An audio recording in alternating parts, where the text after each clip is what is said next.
साथियों नमस्कार। आज मैं कोशिका से संबंधित कुछ महत्वपूर्ण प्रश्नों को लेकर आया हूं। बहुत ही ध्यान से समझें। कुछ प्रश्न परीक्षा में आ चुके हैं और बहुत ही ज्यादा प्रोबेबिलिटी है कि इन प्रश्नों के एग्जाम में आने की, तो समझें। सबसे पहला प्रश्न है, निम्न में से एकल झिल्ली युक्त कोशिकांग कौन सा है? अब यह प्रश्न क्यों बना समझें। निम्न में से एकल झिल्ली युक्त कोशिकांग कौन सा है? यहाँ यह प्रश्न इसलिए महत्वपूर्ण है क्योंकि कोशिका के अंदर जो कोशिकांग पाए जाते हैं, माइटोकॉन्ड्रिया है, हरित लवक है, लाइसोसोम है, डीएनए है, केंद्रक है, राइबोसोम है, तो ये जितने प्रकार के कोशिकांग हैं, उन कोशिकांगों में से कुछ कोशिकांगों में तो एकल झिल्ली होती है, एकल मेम्ब्रेन होती है, सिंगल लेयर होती है। कुछ कोशिकांगों में डबल लेयर होती है और कुछ कोशिकांग नॉन मेम्ब्रेन होते हैं, मतलब कि उसमें किसी प्रकार की झिल्ली नहीं होती।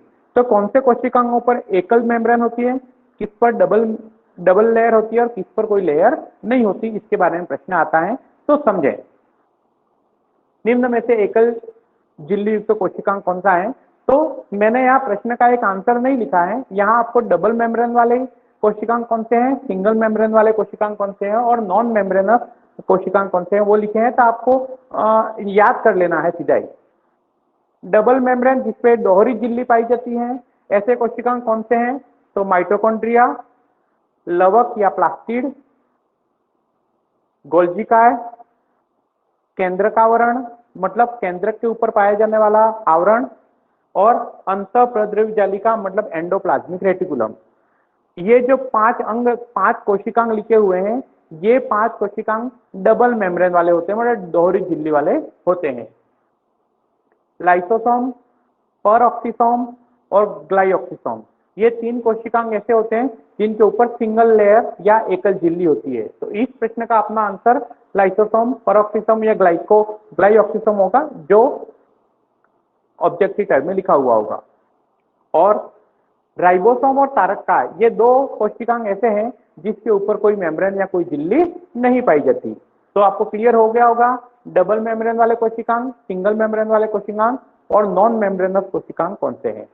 क्लियर। दूसरा प्रश्न, कौन सा लक्षण पादप कोशिका को जंतु कोशिका से अलग करता है? मतलब पादप कोशिका और जंतु कोशिकाओं में मेन डिफरेंस क्या है? बिल्कुल सरल है, तो समझे। यहाँ प्लांट सेल लिखा हुआ है, यहाँ एनिमल सेल लिखा हुआ है। CW मतलब सेल वॉल मतलब कोशिका भित्ति, रिक्तिका और लवक। लवक मतलब हरित लवक, लवक कई प्रकार के होते हैं, तो अपन यहाँ सिंगल लिख दिया, लवक या प्लास्टिड। तो कोशिका भित्ति, रिक्तिका और लवक, ये तीनों चीजें प्लांट सेल में पाई जाती हैं लेकिन एनिमल सेल में नहीं पाई जाती। और तारककाय या सेंट्रोसोम प्लांट सेल मतलब पादप कोशिका में नहीं पाई जाती और जंतु कोशिका में पाई जाती है। ये चार अंतर क्लियर हो गए।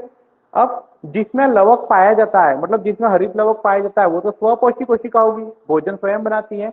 और एनिमल कोशिका में हरित लवक नहीं पाए जाते, तो वो प्रकाश संश्लेषण की क्रिया नहीं करती, तो भोजन स्वयं नहीं बनाती, विषम पोषी होते हैं। अगला, रिक्तिका। कोशिका के अंदर जब बहुत बड़ी रिक्तिका होगी तो केंद्रक को रहने के लिए जगह नहीं मिलेगी, तो केंद्रक कहाँ रहेगा? परिधि की ओर। तो यहाँ लिखा हुआ है केंद्रक की स्थिति।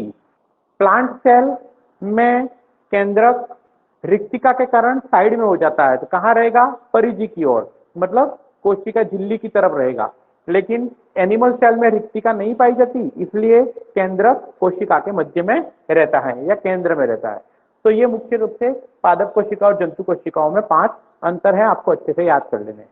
नेक्स्ट, अब प्रश्न कैसे आता है कि निम्न में से कौन सा लक्षण पादप कोशिका को जंतु कोशिका से अलग करता है? तो 4 ऑप्शन रहेंगे, 3 ऑप्शन ऐसे रहेंगे, चौथा ऑप्शन कोई और हो सकता है। इन 5 में से 3 ऑप्शन समान, एक ऑप्शन कोई भी अलग रह सकता है। क्लियर। नेक्स्ट, अगला क्वेश्चन रिक्तिका से संबंधित है, कई बार आया हुआ प्रश्न है, रिक्तिका की झिल्ली को क्या कहते हैं? तो रिक्तिका के ऊपर जो झिल्ली होती है उसका नाम है टोनोप्लास्ट, TONOPLAST, टोनोप्लास्ट। रिक्तिका की झिल्ली को टोनोप्लास्ट कहते हैं। उसके साथ साथ एक और प्रश्न है, कोशिका में जो तरल पदार्थ भरा रहता है उसको अपन कोशिका द्रव्य कहते हैं। मतलब कोशिका में भरे द्रव को तो कोशिका द्रव्य या साइटोप्लाज्म कहते हैं, लेकिन रिक्तिका में जो द्रव भरा रहता है उसको क्या कहते हैं? तो रिक्तिका में भरे द्रव को कोशिका रस या सेल सैप कहते हैं। रिक्तिका की झिल्ली को टोनोप्लास्ट और रिक्तिका में भरे हुए तरल पदार्थ को कोशिका रस या सेल सैप कहते हैं। ये प्रश्न नया है जो कि आपको अच्छे से पढ़ लेना है। नेक्स्ट, निम्न में से किसमें डीएनए पाया जाता है? तो हमें पता है कोशिका के केंद्रक में डीएनए पाया जाता है और यही डीएनए जो होता है वो कोशिका के सभी कार्यों का नियंत्रण भी करता है। लेकिन कुछ कोशिकांग ऐसे होते हैं जो केंद्रक के डीएनए पर निर्भर नहीं रहते, खुद का डीएनए उनके पास होता है। तो समझे, केंद्रक, हरित लवक या सभी प्रकार के लवक, माइटोकॉन्ड्रिया और परऑक्सीसोम, ये चार कोशिकांग ऐसे हैं जिनका अपना स्वयं का डीएनए होता है। यानी कि अपने कार्य को करने के लिए, मतलब हरित लवक प्रकाश संश्लेषण की क्रिया करता है, माइटोकॉन्ड्रिया श्वसन क्रिया करता है, तो इन क्रियाओं को करने के लिए उनको केंद्रक के डीएनए की या केंद्रक के आदेश की आवश्यकता नहीं होती। स्वयं के डीएनए द्वारा आरएनए का निर्माण करते हैं और संबंधित एंजाइम का निर्माण करते हैं और प्रकाश संश्लेषण और श्वसन क्रिया स्वयं ही कर लेते हैं। मतलब केंद्रक के अलावा हरित लवक, माइटोकॉन्ड्रिया, परऑक्सीसोम ऐसे कोशिकांग हैं जिसमें स्वयं का डीएनए पाया जाता है। इसके अलावा कोई और कोशिकांग हो, जैसे राइबोसोम है, लाइसोसोम है, गोल्जिका है, उनमें खुद का डीएनए नहीं होता, वो केंद्रक के डीएनए पर निर्भर रहते हैं, लेकिन इनके पास स्वयं का डीएनए होता है। क्लियर? चलो नेक्स्ट, निम्न में से अर्ध स्वायत्त अंग या सेमी ऑटोनोमस ऑर्गेनेल कौन से होते हैं? मतलब कोशिका में ऐसे कौन कौन से कोशिकांग हैं जिनको अर्ध स्वायत्त अंग कहा जाता है? समझे, तो दो हैं, हरित लवक और माइटोकॉन्ड्रिया, ये दोनों अर्ध स्वायत्त अंग कहलाते हैं। अर्ध और स्वायत्त दो शब्द क्यों लगे वो समझे आप तो। सबसे पहले उसको अर्ध स्वायत्त कहते क्यों है समझे। हरित लवक और माइटोकॉन्ड्रिया में स्वयं का डीएनए होता है, स्वयं का आरएनए होता है और स्वयं का राइबोसोम होता है, और यह राइबोसोम 70S प्रकार का होता है। मतलब आदेश देने के लिए, प्रोटीन का निर्माण करने के लिए, और प्रोटीन संश्लेषण का कारखाना है राइबोसोम, तो इसके निर्माण के लिए किसी और डीएनए की आवश्यकता नहीं पड़ती, ये अपना काम स्वयं कर सकते हैं, किसी के आदेश की आवश्यकता नहीं पड़ती।